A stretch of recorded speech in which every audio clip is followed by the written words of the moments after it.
Welcome back everyone. UP PSC का अगला test लगाते हैं, टेस्ट नंबर 95। तो चलिए स्टार्ट करते हैं।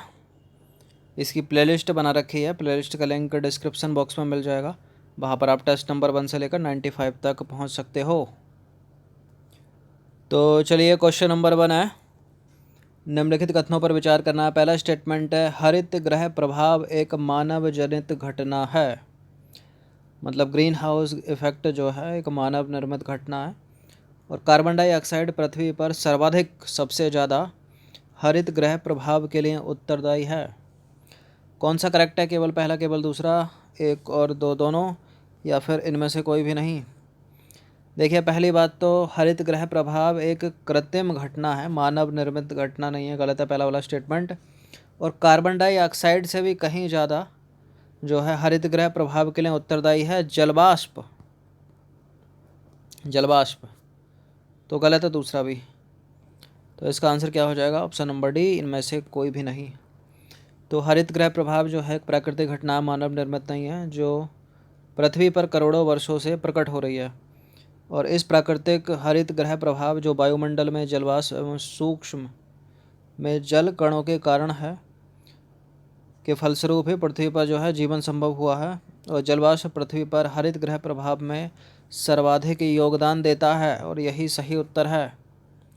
और ये जलवाष्प अगर ऑप्शन में नहीं होगा तो क्या लगाओगे? Carbon dioxide. ये में फालतू का है यहाँ पर, इसका तो कोई तुकबंदी बनी नहीं रही। जो वायुमंडल में जलवाष्प एवं सूक्ष्म जल कणों के कारण है। चलिए क्वेश्चन नंबर 2 पर आ जाइए। निम्नलिखित में से कौन सा रोग जल प्रदूषण के कारण नहीं होता है? डायरिया, डायरिया, टाइफाइड, अमीबा रुग्णता और हेपेटाइटिस सी। तो डायरिया तो होता है जल प्रदूषण के कारण, दूषित जल से बैक्टीरिया पेट में पहुंच जाएंगे तो डायरिया होगा। टाइफाइड भी होता है, अमीबा रुग्णता भी होती है, हेपेटाइटिस नहीं होता है, तो वायरस से होता है ना। तो देखिए, यकृत संबंधी बीमारी है हेपेटाइटिस सी, और इसके विषाणु ग्रसित व्यक्ति के रक्त या शरीर के द्रव के द्वारा फैलते हैं, इसके जो विषाणु होते हैं। और यह दूषित सुई से इंजेक्शन लगाने से और जन्म से माँ के द्वारा बच्चे में फैल सकता है। क्वेश्चन नंबर 3 पर आ जाइए। इनमें से कौन सा प्रदूषक सुमेलित नहीं है? सल्फर यौगिक के सामने लिखा है अम्ल वर्षा, और नाइट्रोजन यौगिक के सामने लिखा है क्लोरोसिस, हाइड्रोकार्बन के सामने कैंसर लिखा है, और एसपीएम के सामने कम दृश्यता लिखा है। तो एसिड रेन तो सल्फर यौगिकों से होती है, करेक्ट है पहला वाला स्टेटमेंट। सल्फर कंपाउंड होता है ना, SO2 NO2। और कैंसर हाइड्रोकार्बन से, ये भी सही है। कम दृश्यता SPM भी सही है। क्लोरोसिस नाइट्रोजन यौगिक गलत है, दूसरा वाला भी गलत है यहाँ पर। तो क्लोरोसिस तब होता है जब पत्तियों को अपनी ज़रूरत के लिए आवश्यक क्लोरोफिल के संश्लेषण हेतु पर्याप्त पोषक तत्व नहीं होते, ना कि नाइट्रोजन यौगिक। क्वेश्चन नंबर 4 पर आ जाइए। निम्नलिखित कथनों पर विचार करना, दो स्टेटमेंट है यहाँ पर बताना कि इनमें से कौन सा असत्य है। उच्च न्यायालय के न्यायाधीशों का पेंशन तथा वेतन भारत की संचित निधि पर भारित होते हैं। देखिए, प्रभावित नहीं है, प्रिंटिंग मिस्टेक है। संचित निधि पर भारित होते हैं, पर भारित है भारित। तो गलत है पहला वाला स्टेटमेंट, क्योंकि उच्च न्यायालय यानी हाई कोर्ट के न्यायाधीशों की जो पेंशन है वो केवल भारत की संचित निधि पर भारित होती है। वेतन तो स्टेट गवर्नमेंट से ही जाता है, स्टेट की संचित निधि से जाता है। तो गलत है पहला वाला स्टेटमेंट। भारत की संचित निधि से भारित व्यय पर संसद में मतदान हो सकता है। देखिए, गलत है दूसरा वाला भी। तो दोनों के दोनों गलत हैं, और गलती हमको बताना है। तो सी हो जाएगा इसका उत्तर, दोनों के दोनों असत्य हैं। तो उच्च न्यायालय के न्यायाधीशों के जो पेंशन है ना, वो भारत की संचित निधि पर भारित होती है, किंतु वेतन नहीं। राज्य की संचित निधि से दिया जाता है। स्टेट के न्यायाधीश हैं तो स्टेट ही वेतन देगी, पेंशन देगी सेंट्रल गवर्नमेंट। ये पूछ लिया जाता है प्रश्न, मतलब सेंट्रल का जो भारत की संचित निधि है वहाँ से। भारत की संचित निधि से भारत व्यय पर संसद में जो है मतदान नहीं हो सकता। क्वेश्चन नंबर 5 पर आ जाइए। निंदा प्रस्ताव के संदर्भ में कुछ स्टेटमेंट है यहाँ पर। देखिए, निंदा प्रस्ताव लाने के लिए किसी कारण की आवश्यकता नहीं होती, मतलब कोई कारण नहीं बताना पड़ता निंदा प्रस्ताव लाने के लिए। निंदा प्रस्ताव किसी एक व्यक्ति या मंत्री समूह के विरुद्ध लाया जा सकता है। देखिए गलत है, बिल्कुल कारण बताना पड़ेगा आपको, ऐसे कैसे ले आओगे निंदा प्रस्ताव बिना कारण बताए, गलत है पहला। निंदा प्रस्ताव किसी एक व्यक्ति या मंत्री समूह के विरुद्ध लाया जा सकता है, दूसरा वाला सही है। तो इसका करेक्ट आंसर हो जाएगा ऑप्शन नंबर बी, केवल 2। तो निंदा प्रस्ताव लाने के लिए कारण का बताना या कारण का होना आवश्यक है। निंदा प्रस्ताव किसी एक व्यक्ति या मंत्री समूह के विरुद्ध लाया जा सकता है। लेकिन अगर इसी निंदा प्रस्ताव की जगह अगर अविश्वास प्रस्ताव लिखा होता तो वो क्या किसी एक व्यक्ति के या मंत्री के विरुद्ध आ सकता था? नहीं, वो तो पूरी मंत्रिपरिषद के विरुद्ध आता है। तो छठे प्रश्न पर आ जाइए। निम्नलिखित कथनों पर विचार करें, उससे रिलेटेड प्रश्न आ गया। अविश्वास प्रस्ताव के कारण की आवश्यकता नहीं होती, मतलब कारण बताने की आवश्यकता नहीं होती। और अविश्वास प्रस्ताव एकल रूप से किसी मंत्री के विरुद्ध लाया जा सकता है, किसी एक पर फोकस करके उसके विरुद्ध लाया जा सकता है, जो कि गलत है। अभी बताया पूरी मंत्रिपरिषद के विरुद्ध आएगा अविश्वास प्रस्ताव। और अविश्वास प्रस्ताव में कारण बताने की आवश्यकता नहीं होती। तो ध्यान दीजिएगा कैसे चीज़ें जुड़ रही हैं, अलग हो रही हैं। उधर निंदा प्रस्ताव क्या कह रहा है, कारण बताने की आवश्यकता है, उसको अगर अंतर आ जाए तो। और अविश्वास प्रस्ताव के लिए कारण बताने की आवश्यकता नहीं है। निंदा प्रस्ताव किसी एक व्यक्ति या पूरी मंत्रिपरिषद के विरुद्ध आ सकता है, लेकिन अविश्वास प्रस्ताव जो है किसी एक मंत्री के विरुद्ध नहीं आएगा, पूरी मंत्रिपरिषद के विरुद्ध आएगा। गलत है दूसरा वाला स्टेटमेंट यहाँ पर। इसमें आंसर हो जाएगा केवल एक, ऑप्शन नंबर ए।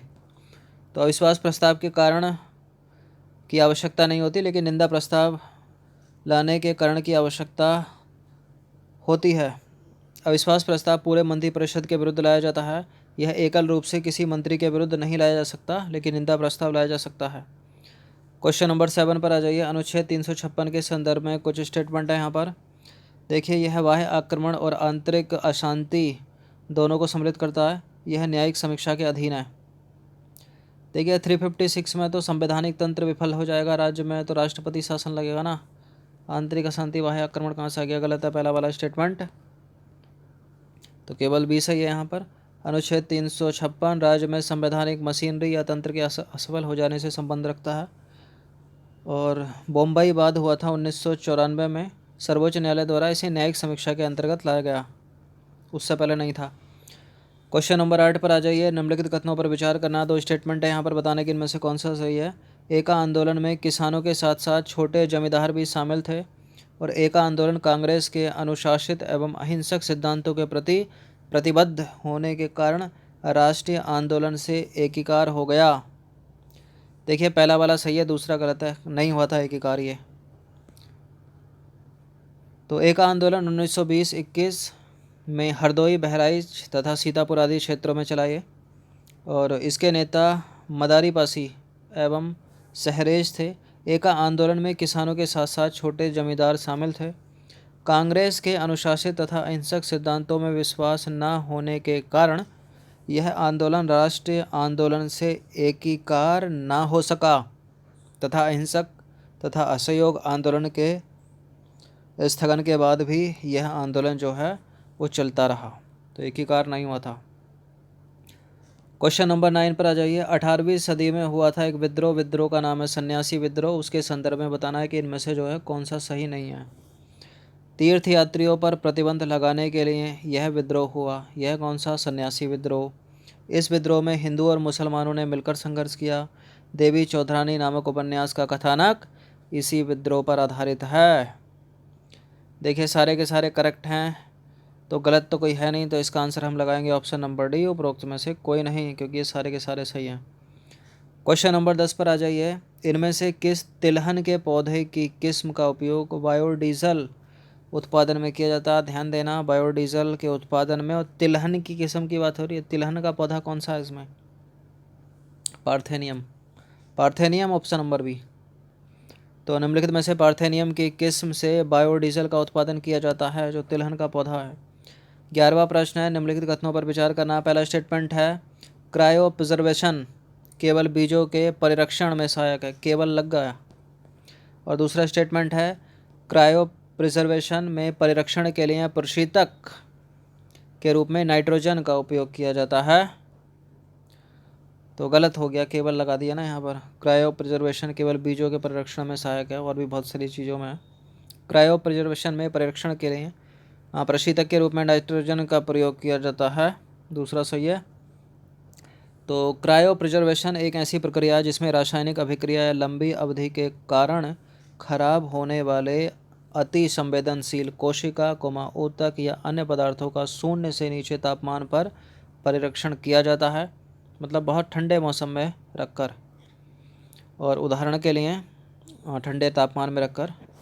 उदाहरण के लिए देखा जाए तो स्टेम सेल परिरक्षण, और पौधों के बीजों को भी परिरक्षण के लिए जो है क्रायो प्रिजर्व्ड किया जा सकता है। तो गलत है वहाँ पर पहला वाला स्टेटमेंट जो कह रहा है कि केवल बीजों के परिरक्षण में सहायक है क्रायो प्रिजर्वेशन तकनीक। तो बीज भी है, स्टेम सेल का परिरक्षण भी है, अति संवेदनशील कोशिका भी है, ऊतक भी है। चलिए 12वें प्रश्न पर आ जाइए। निम्नलिखित कथनों में से कौन सा सत्य है? विकल्प ए क्या कहता है? विकल्प ए कहता है अखिल भारतीय हिंदू महासभा का गठन मुस्लिम लीग के गठन एवं पार्लियामेंटो सुधार में पृथक निर्वाचन मंडल के प्रक्रिया स्वरूप हुआ। दूसरा है अखिल भारतीय हिंदू महासभा ने कांग्रेस की साम्राज्यवाद विरोधी राजनीति का विरोध किया। अखिल भारतीय महासभा के सदस्य केशव बलिराम हेडगेवार ने 1925 में महासभा से अलग होकर राष्ट्रीय स्वयंसेवक संघ नामक एक हिंदू स्वयंसेवक संगठन का गठन किया था। कौन सा करेक्ट है? पहला करेक्ट है या दूसरा करेक्ट है या तीसरा करेक्ट है या सारे के सारे करेक्ट हैं? तो सारे के सारे करेक्ट हैं। ये अखिल भारतीय हिंदू महासभा का गठन मुस्लिम लीग के गठन एवं पार्लियामेंटो सुधार में पृथक निर्वाचन मंडल के प्रतिक्रिया स्वरूप हुआ था, और अखिल भारतीय हिंदू महासभा ने कांग्रेस की साम्राज्यवाद विरोधी राजनीति का विरोध किया, और अखिल भारतीय महासभा के सदस्य केशव बलिराम हेडगेवार 1925 में महासभा से अलग होकर राष्ट्रीय स्वयंसेवक संघ नामक एक हिंदू स्वयंसेवक संगठन का गठन किया उन्होंने। 13वें प्रश्न पर आ जाइए। निम्नलिखित कथनों पर विचार करना। पहला स्टेटमेंट है गैस हाइड्रेट बर्फ की तरह क्रिस्टलीय यौगिक है जो मीथेन युक्त होते हैं। गैस हाइड्रेट का निर्माण उच्च दाब तथा निम्न दाब की दशाओं में किया जाता है। कौन सा करेक्ट है? दोनों के दोनों? दोनों के दोनों। तो देखिए गैस हाइड्रेट बर्फ़ जैसे रवेदार यौगिक होते हैं जिनमें मुख्यतः मीथेन और जल होता है। गैस हाइड्रेट उच्च दाब और कम तापमान पर निर्मित होते हैं। गैस हाइड्रेट भारतीय महाद्वीपीय किनारों के साथ साथ उथले और अवसादों में पाए जाते हैं। गैस हाइड्रेट बर्फ। क्वेश्चन नंबर 14 पर आ जाइए। शीतलन यंत्र के संदर्भ में निम्नलिखित कथनों पर विचार करना है।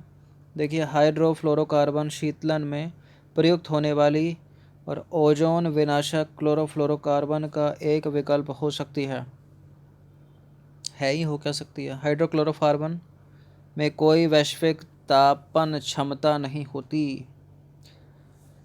देखिए पहला वाला तो करेक्ट है और दूसरा वाला गलत। तो हाइड्रोफ्लोरोकार्बन में वैश्विक तापन क्षमता होती है परंतु यह ओजोन परत को प्रभावित नहीं करती, यानी ग्रीन हाउस इफेक्ट तो करती है लेकिन ओजोन परत को प्रभावित नहीं करती। चलिए अगला प्रश्न पर देखते हैं। क्वेश्चन नंबर 15 आएगा इसके बाद।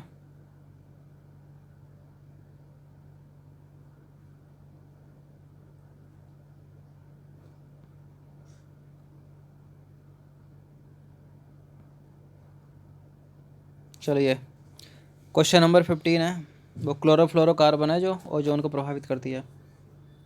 कंफ्यूज मत होना। एक टाइगर रिजर्व नहीं है इनमें से कोई, कौन सा नहीं है? इंद्रावती राष्ट्रीय उद्यान, बुक्सा राष्ट्रीय उद्यान, सरिस्का राष्ट्रीय उद्यान, गिर राष्ट्रीय उद्यान।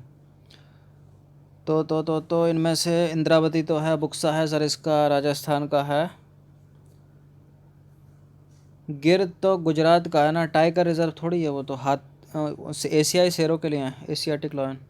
तो गिर राष्ट्रीय उद्यान तथा वन्य जीव अभ्यारण्य है, ये गुजरात में है, जूनागढ़ गुजरात में, और एशियाई शेरों का घर है ये, टाइगर का नहीं। तो 15 प्रश्न थे इंपॉर्टेंट, अच्छे से इसका रिवीजन कर लेना कम से कम 2 बार। धन्यवाद।